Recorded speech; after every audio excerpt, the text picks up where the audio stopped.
ね、メンバーシップとか入ってる人はこのゲーム遊んでっていうリクエストができる。なるほどね。Oh, I mean, there's a lot of ways to it. You should probably talk about. I don't really know how much she's okay with us advertising it, so never mind. But I have a lot of free ways of doing stuff too. Yeah, I also explained some point stuff. いいね。ありがとう。誰もぎゅちゅ。に、何げ。スピード。こっちの方が安い。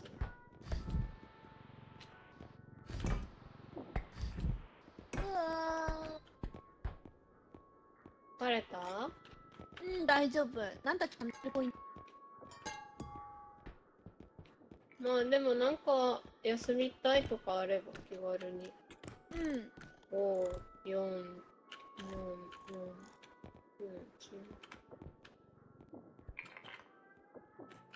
全然わかんないついて。何チャンネルポイントって。そのなんだろう、配信を見てたまる無料のポイントみたいな。この左、チャットの左にあるやつ？そうそう、1時間見たら120ポイントとかね。あ、そう、ツイッチのやつらしい。そうそう、引き換えられるの。例えば、まあ、660って書いてある。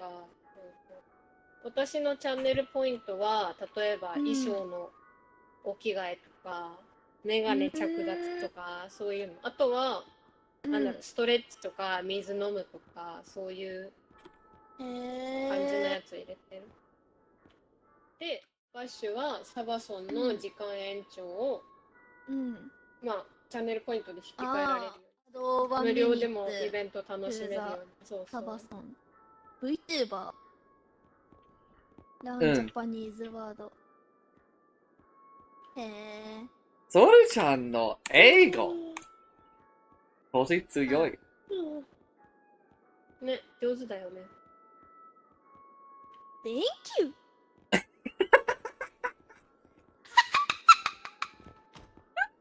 トリリンガルになるね。日本語、韓国語、英語。強強やん。翻訳で仕事食ってくるよ。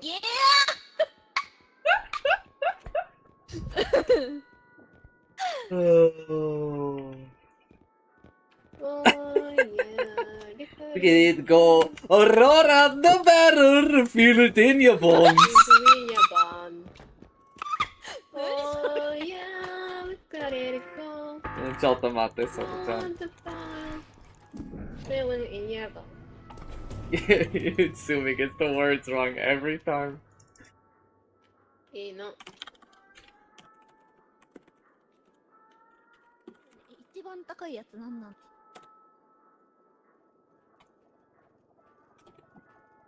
なんか何をつけんの？何を作り直す？アーム？何してる？何してる？今、それちゃんの、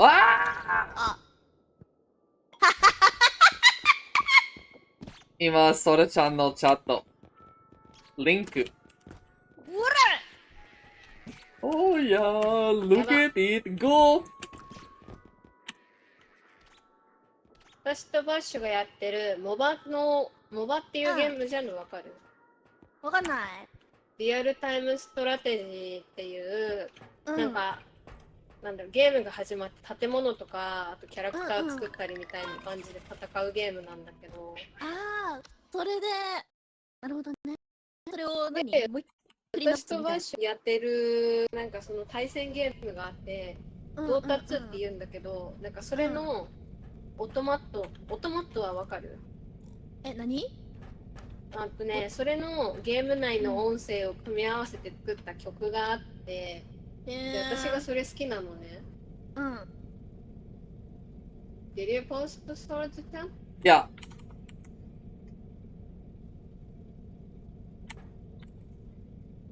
I didn't see. Maybe block URL? Web link? 多分。I also send Discord. じゃあそれでいいね。今バッシュがソルちゃんの DM に、その、今歌ってた曲の URL 送ったって。これね、聞いてみるか。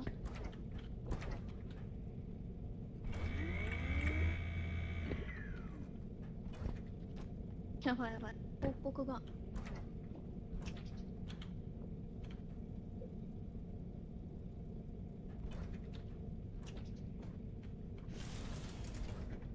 誰が来る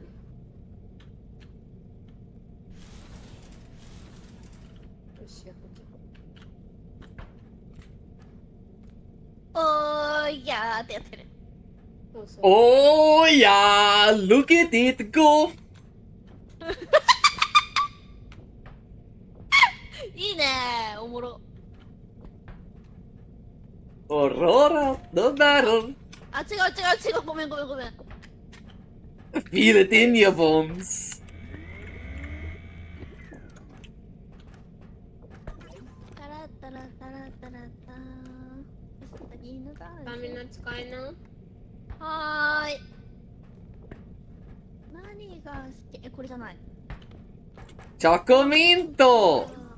よりもあなた。よりもおとといぐらいにさ、初めて聞いたんだけどさ、なんか結構普通にちゃんと曲だね、対象。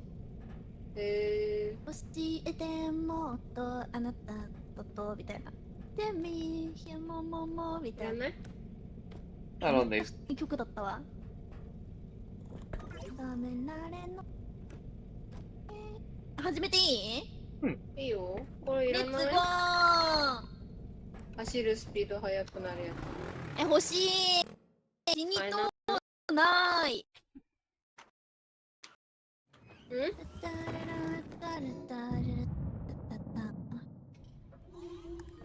使いな。でも、バッシュのお腹少し痛い。終わり maybe soon?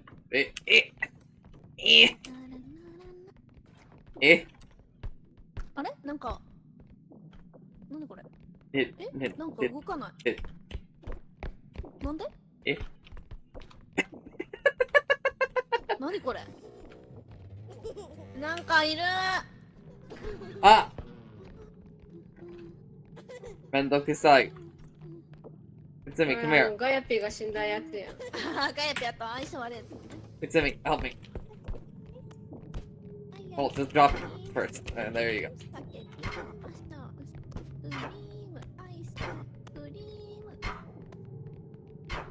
それも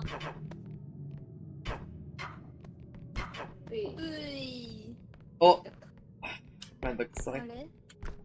I hate that one. 殺しきれなかった。うわーめんどくさいな。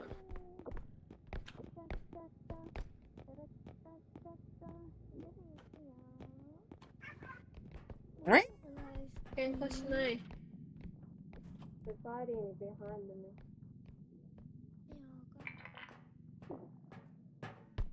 しない。ほら。Oh! I was trying to get up so I could help you, but you kept moving. It's my bad. I should have followed you. Oh, there's a fucking server here, Utsumi! そうだよ。めんどくさー。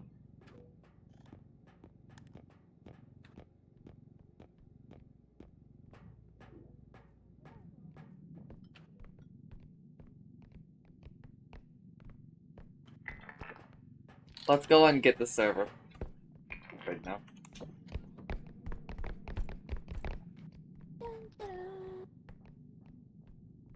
これ置いてきちゃっていいかな。頑張ってー。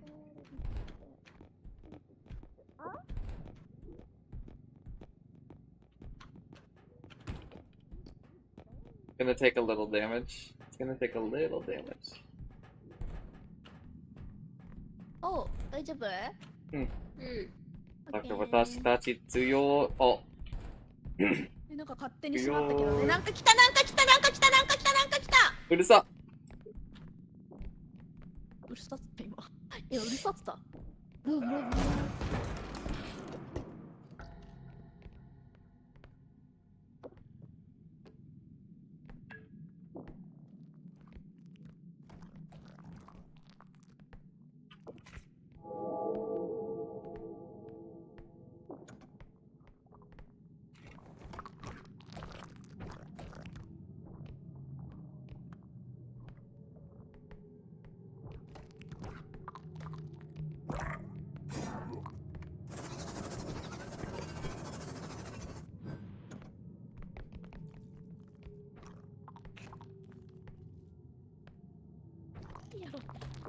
やめろって。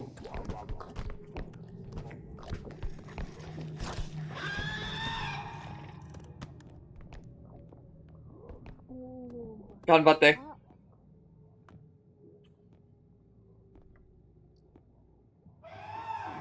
終わった。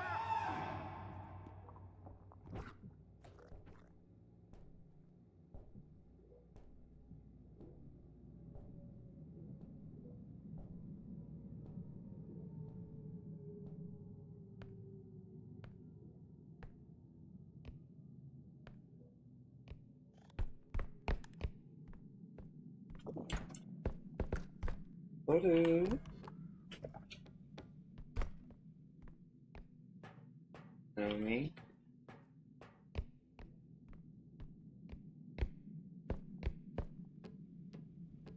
取る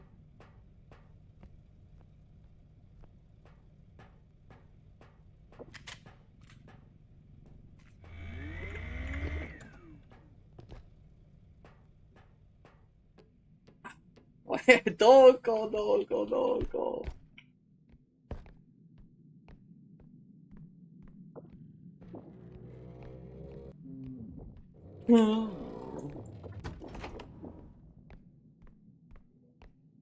これは何ですか？でかいうんち？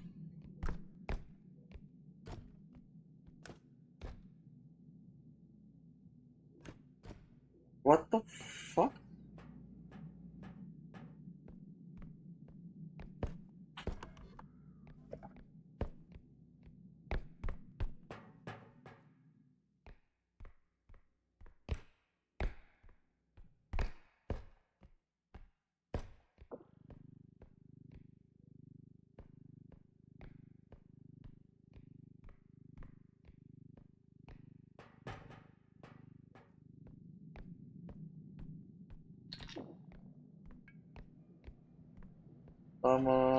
どこ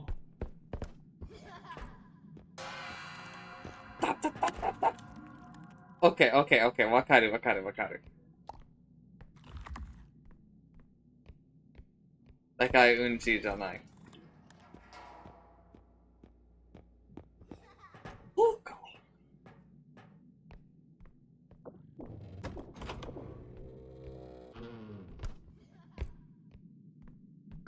ああこっちこっちこっちこっち。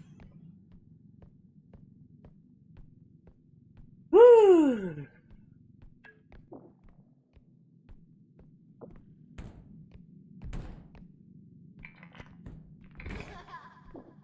うるさ。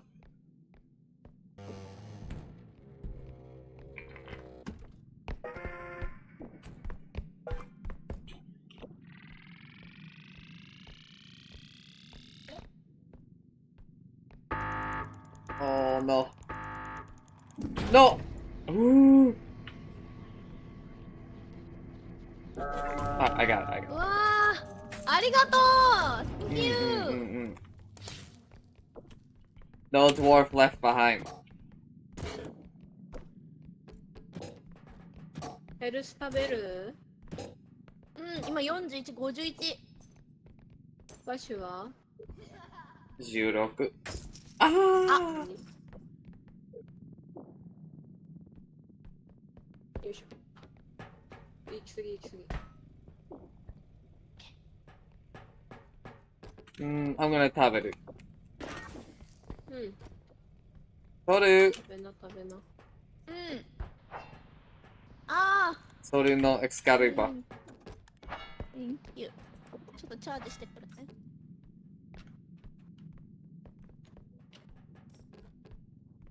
よいしょ。あおえいえいえいえいえいえいえいえいえいよいしょよいしょよいしょ。あ Give me.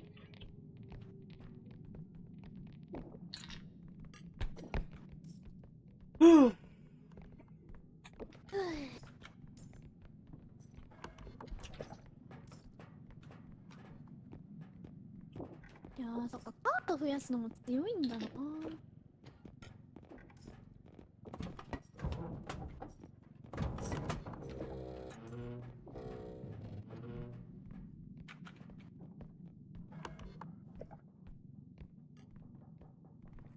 なん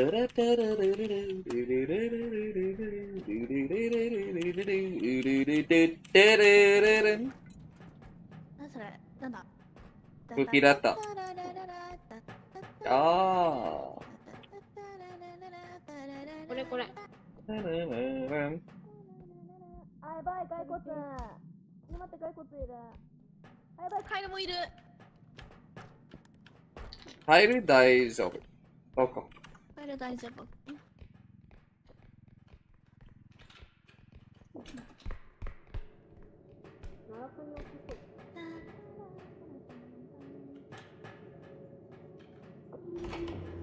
あ。あ。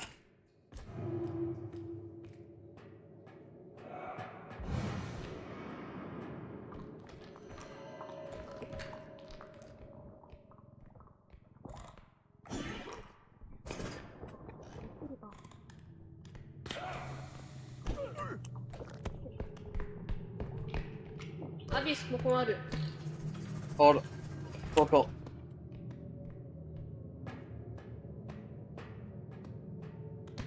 Oh no!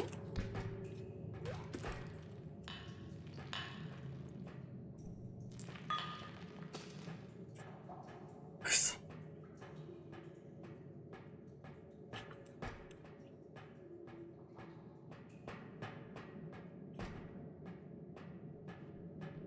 Hello. He's dead. I wouldn't be talking if he were alive. Did you guys get Kaeru? Good job. カエル死んだ。な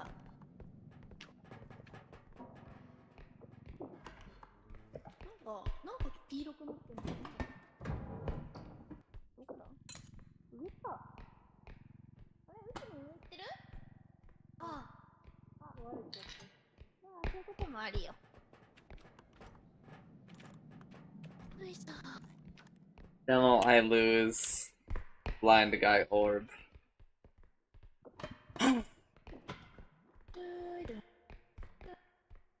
ちょっと待って。I gotta put on Fukirata. 何？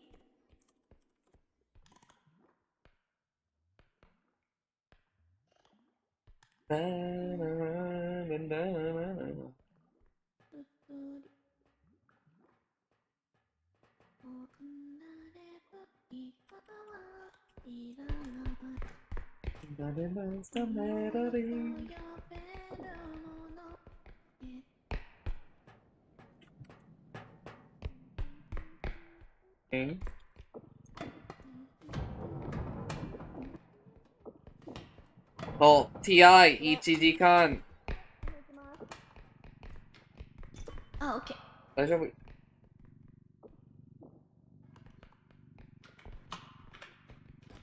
はい、come with me, ソル。はい。こっちこっち。はい。気をつけて。はい。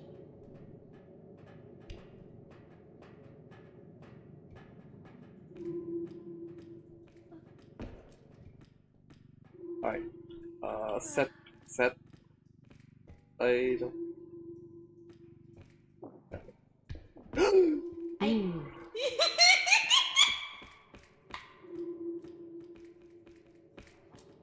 大丈夫、大丈夫。うわー、心配じゃい。ない。うわーええ何ええうつみなんで私の雲。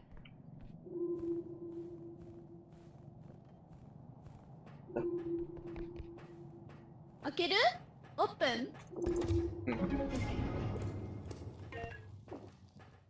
あれ、もう月中。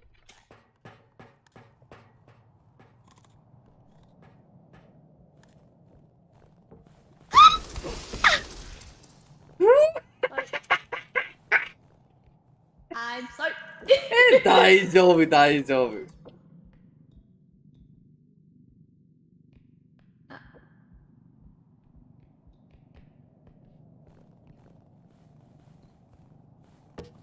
お大丈夫、大丈夫。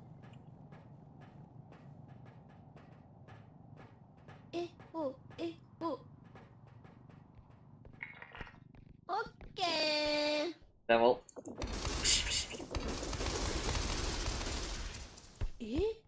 うん。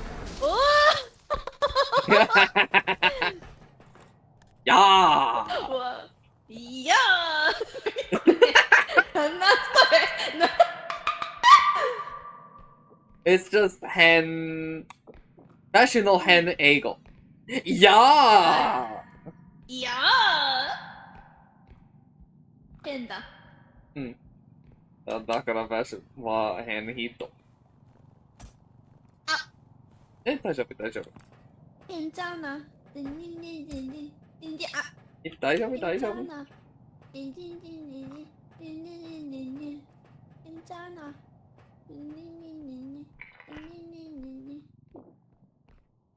うーん。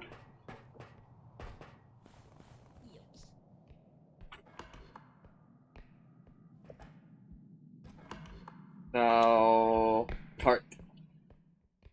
あとはここにもあるぁ、なに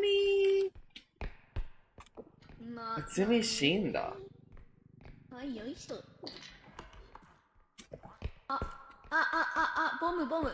ボム来たまたね。いいよ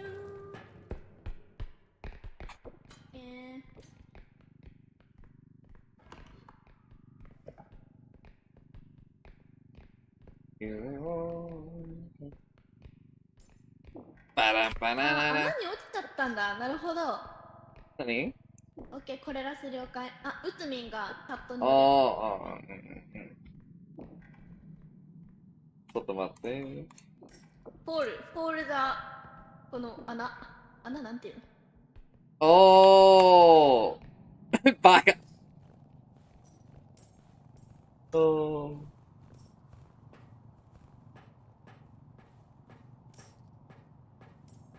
よいしょよいしょよいしょどっこいしょこれはうん入んない大丈夫大丈夫大丈夫これいいねおおナイス上手いいねおかえり落ちちゃったんだただいま、失礼しました。いや No, don't give me so much. I might be die again. I give you almost 全部よし because I love you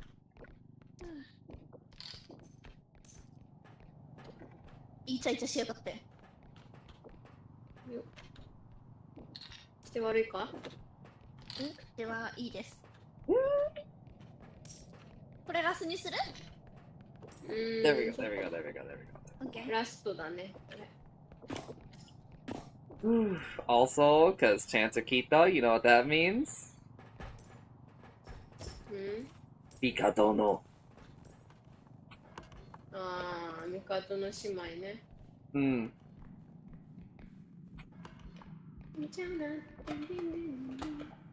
やっぱ知ってるそれ知ってる知ってる。何の曲か知らないし、そこしか知らないけど。それも